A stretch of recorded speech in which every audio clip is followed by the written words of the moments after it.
you're doing right now. Ratio trading is just trading. So the slightly long-winded answer to clarify that way people actually understand it, because it makes a lot of sense after that. So everything about it is the exact same. You say, well, but there's no dollar value associated with these things, right? There's no dollar value associated with them now. When you see dollars, that's a user interface. That has nothing to do with it. Ethereum doesn't know what a dollar is, and Uniswap doesn't know what a dollar is.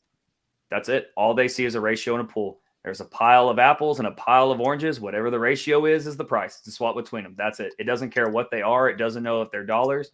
It doesn't know that you think that USDC is a dollar. It doesn't know that you think USDT means a dollar. It's just ratios. So the first part is just to like fundamentally understand that the code works the exact same. Doesn't matter at all. Now, where this stuff does make a difference in, one, since these things don't have dollar values yet, there's all the legality, tax implications, move your bag around. So if you're looking at from outside the code, there's some shuffling that makes sense if you're trying to get your ducks in a row.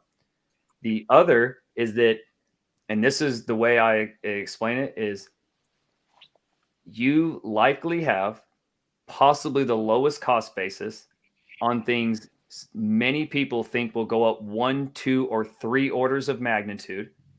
What are the chances that you start making trades inside of the first 48 hours without dollar value and you improve that position? Very low. So the idea around the ratio trading is that it is this golden opportunity in some ways for a few of these avenues, but for most people, realize that there's only almost an opportunity that you mess things up, and you should always protect principal with your dear life rather than trying to make trades. So what I would ratio trade is stuff that is likely to break. So stables, PUSDC, all these things like that, DAI. If you have things you think are going to break, then just, I would hammer them because they're going to get hammered by everyone else. Try to get into whatever it is you think is valuable, whatever ticker symbols you think will do well. Most of them are pretty obvious. What I would be conscientious of is, because you don't have that dollar value, it's sometimes going to be hard to like view slippage and like what price makes sense. So I'll say it quickly, but again, you can look at the ratio of whatever the asset is to ETH, and then you divide by the supply difference, which is like 1.2 million. So that's how you can kind of get a starting price for what these things should look at. So you can go take the price of Hex, look at the ratio of ETH, like how many Hex are in an ETH, and then divide that by 1.2 million.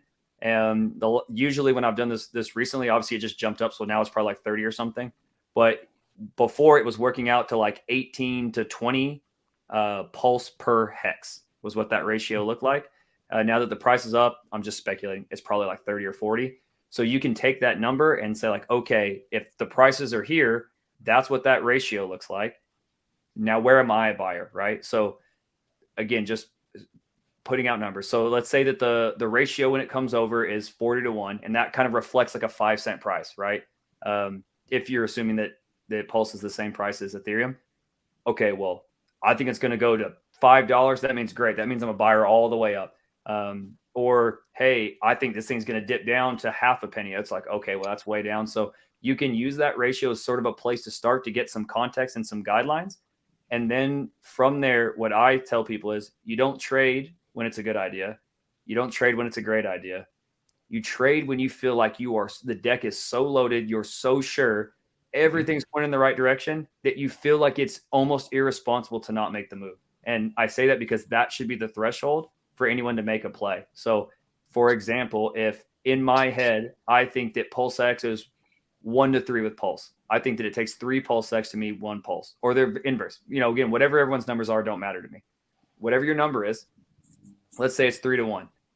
All right, well then don't trade at 3 to 1, and don't trade at 4 to 1.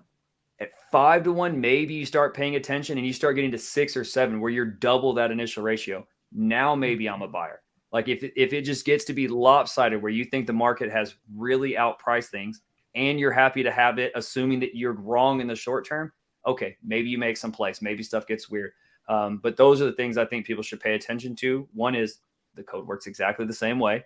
You're just losing a sort of a handicap, right? You're having to trade on hard mode now. And the other is that you should have a very high threshold for what it takes to make any move. at all very early on in the process, even once there's a dollar value. It's pretty solid advice. Yeah, it's good to go through. And I just want to ask too, so what's going to happen? Yeah, Pulse launch, the pre-bridge. How are people who want to participate? How can they actually do this? If they want to do ratio trading, what's it gonna look like? What's it gonna feel like? It'll look the exact same. You'll just literally swap the wallet over, point it toward PulseChain, whatever copies you have or Pulse or PLSX allocations you may or may not end up with. You just trade them just like normal. You just go to PulseX and it'll work like every other DApp. Again, that's the part that it's hard to kind of extract. But this is what everybody should be doing on testnet V3.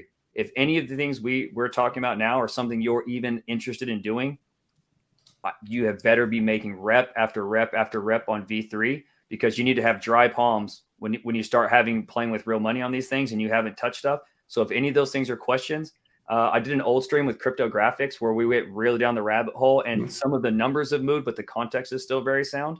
But just go play on V3, like go get your reps in, understand how all these things work. Don't be in there fiddling like, oh, what's the RPC? Where's PulseX? Don't be doing that and trying to trade that early. Like I promise you will screw that stuff up. It's almost like riding a motorcycle. When you're riding a motorcycle, you don't ride to not hit things. You have to ride where things don't hit you. And it's that same level of what you have going on here. You can't just not mess up. You have to make sure that nothing else can negatively affect you to even consider those things. So just be hyper safe, be extra diligent, practice on V3, go play with LL and get liquidated, go move some stuff around. When you're doing trades now, if you're DCAing into Hex or whatever your asset is of choice, go look at the ETH ratio and just get used to seeing those ratios rather than using the dollar value. I'll still use the handicap. Don't waste money, but just look at the ratio and start to get an idea of like, okay, like this is what I'm actually doing. And again, you just take away some of that gray area and those layers of extraction that you have to do to really understand what the trade will look like live.